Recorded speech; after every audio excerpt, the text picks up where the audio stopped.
क्या आपने कभी ऐसा इस्तीफा देखा है जिसमें किसी नेता के पार्टी छोड़ने की चर्चा हो और वो टॉप के नेताओं से हंसी खुशी मिलकर इस्तीफे की बात करें?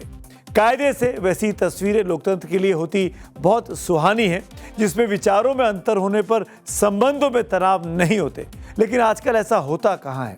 कलाकार प्रतियोगिता वाली राजनीति में ऐसी तस्वीरें नहीं दिखती जैसी तस्वीर तमिलनाडु बीजेपी के एक वक्त अध्यक्ष रहे के अन्नामलाई की आज दिल्ली से आई है।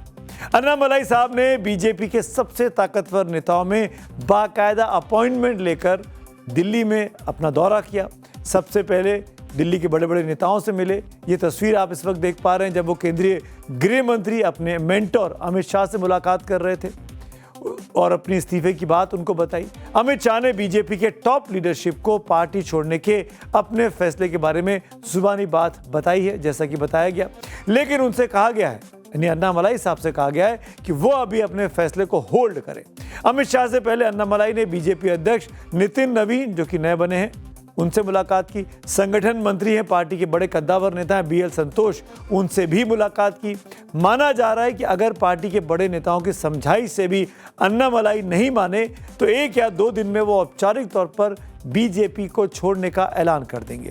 अन्नामलाई का मोहभंग उस बीजेपी से हो गया जिसकी जीत का दावा वो खुद तमिलनाडु विधानसभा चुनाव के दौरान करते इन रैलियों में दिखाई दिए।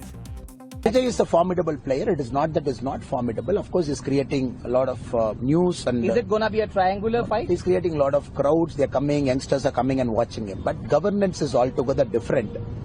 He might end up with a good vote share. Nobody is denying that. But that vote share is not going to affect our winning prospect. That we are very clear on the ground. So this contest is a two-corner fight between the DMK-led ruling alliance and the ADMK-led NDA. Annamalai भले ही कह रहे थे कि AIADMK गठबंधन को जीत मिलेगी, लेकिन लगता है कि जमीनी वास्तविकता उनको भी पता थी कि ऐसा कुछ नहीं होने वाला है।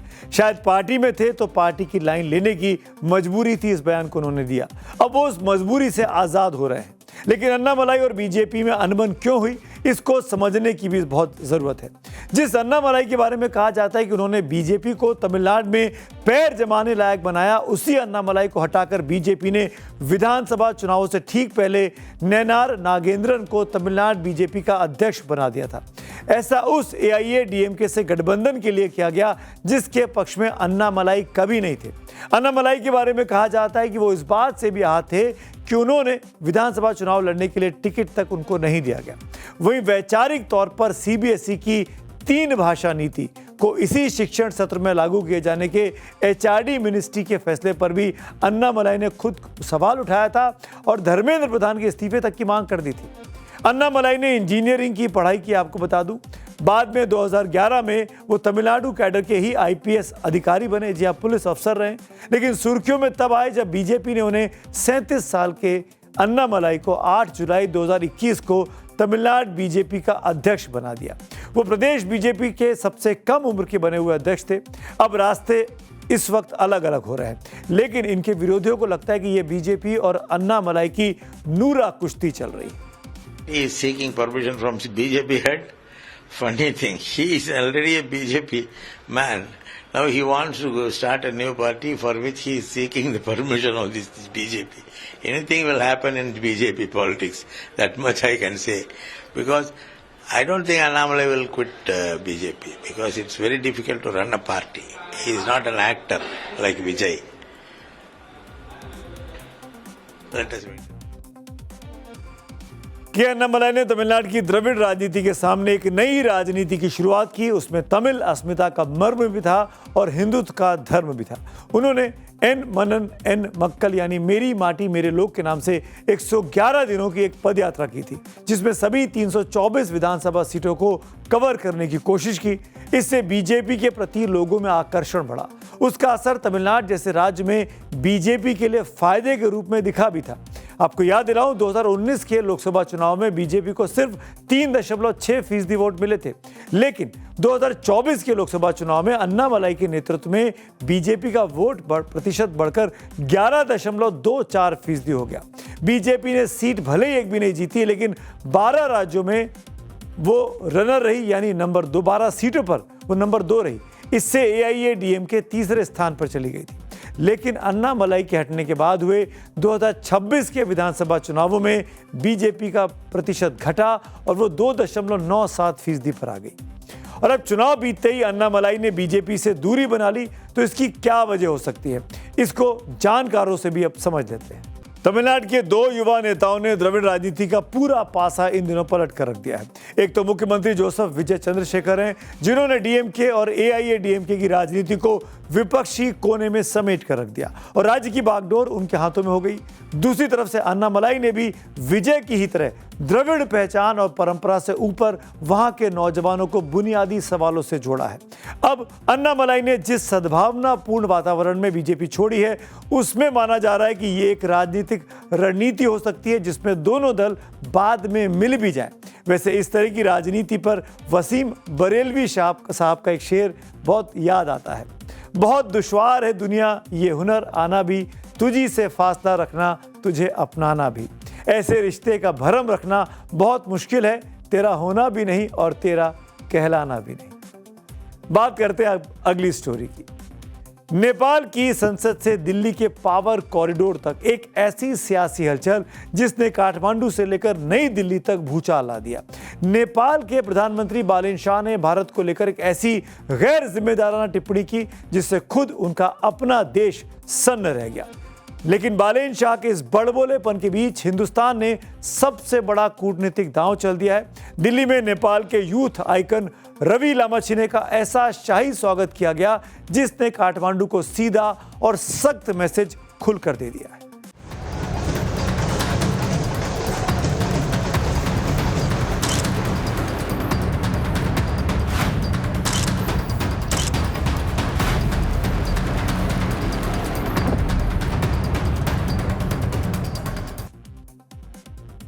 राजनीति में टाइमिंग ही सब कुछ होती है। एक तरफ नेपाल के प्रधानमंत्री बालेन शाह भारत के साथ सदियों पुराने रिश्तों पर सीमा विवाद का हथौड़ा चला रहे हैं, ठीक उसी वक्त दिल्ली ने नेपाल की राजनीति के यूथ आइकन और सत्ताधारी पार्टी के अध्यक्ष रवि लामछिने के लिए रेड कार्पेट बिछा दिया।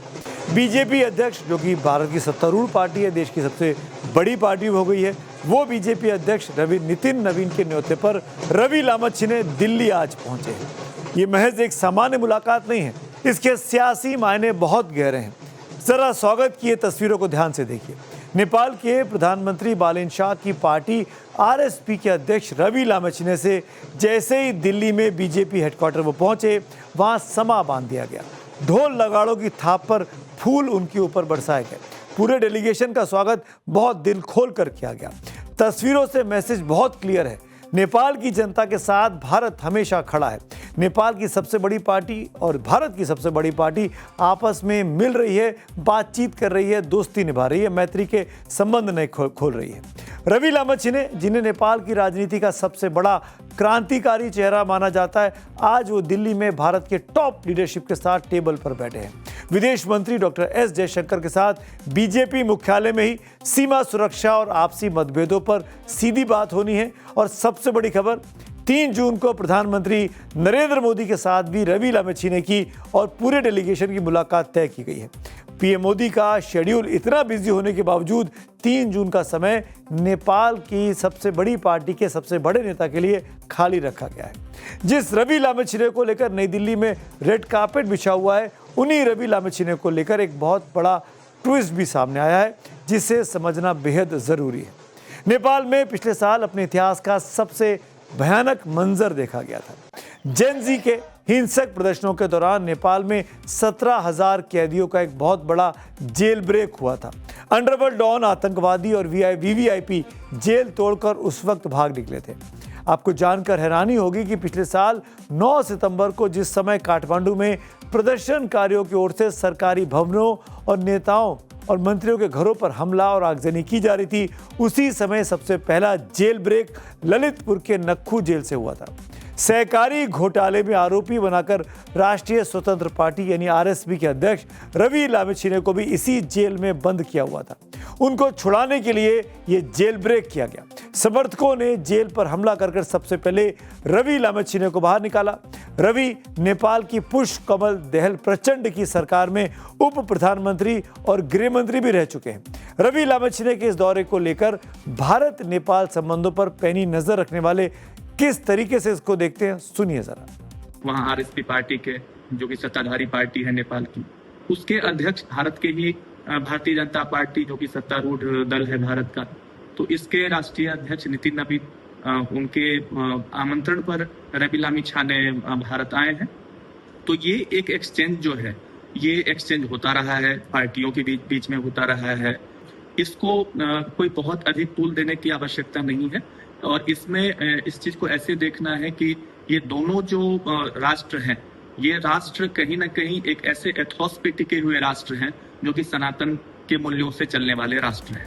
नेपाल दुनिया का एकमात्र हिंदू राष्ट्र है। और अब बात करते हैं उस विवाद की जिसने बालेन शाह की कुर्सी हिला दी। नेपाल के प्रधानमंत्री बालेन शाह ने नेपाली संसद में खड़े होकर एक ऐसा दावा कर दिया था जिसकी उम्मीद किसी भी मैच्योर लीडर से नहीं की जा सकती। जैसे ही बालेन शाह ने बयान दिया, खुद नेपाल के भीतर मानो सियासी भूचाल आ गया। विपक्षी दल, पूर्व नौकरशाह, सीनियर डिप्लोमेट सब बालेन शाह पर टूट पड़े। नेपाल के राजनयिकों का कहना है कि बालेन शाह के इस गैर जिम्मेदाराना बयान ने अंतर्राष्ट्रीय स्तर पर काला पानी और लिपुलेख जैसे मामलों पर नेपाल के सालों पुराने दावों को कमजोर कर दिया है। हालत यह हो गई कि नेपाल के विदेश मंत्रालय को खुद आकर अपने प्रधानमंत्री के बयान पर सफाई देनी पड़ी। नेपाली विदेश मंत्रालय ने सफाई देकर कहा कि प्रधानमंत्री बालेन शाह के कब्जे वाले बयान का मतलब नो मैंस लैंड से था, जहां दोनों देशों के नागरिक खेती करते हैं या रहते हैं। सीमा के लंबित मामले कूटनीतिक बातचीत से सुलझेंगे। सोचिए, किसी देश का प्रधानमंत्री संसद में बयान दे और उसी देश का विदेश मंत्रालय को डैमेज कंट्रोल करना पड़े। इससे ज्यादा किसी प्रधानमंत्री के लिए शर्मिंदगी और किरकिरी की बात क्या हो सकती है। नेपाल के पीएम बालेन शाह के बयान के बाद भारत के विदेश मंत्रालय ने बेहद सख्त रुख अपनाया। एमईए स्पोक्सपर्सन रणधीर जायसवाल ने साफ किया कि दोनों देशों के बीच करीब 98% सीमा तय हो चुकी है और बाकी के मुद्दों को द्विपक्षीय बातचीत से सुलझा लिया जाएगा। भारत ने दो टूक शब्दों में चेतावनी दी कि इस मामले में किसी भी तीसरे देश का हस्तक्षेप स्वीकार नहीं है। हमने सीमा संबंधित सभी मामलों से निपटने के लिए द्विपक्षीय तंत्र स्थापित किए हैं। सभी संबंधित पक्षों को यह स्पष्ट होना चाहिए कि भारत और नेपाल के बीच जो भी द्विपक्षीय मामले हैं उसमें किसी तरह से तीसरे पक्ष की कोई भूमिका नहीं है।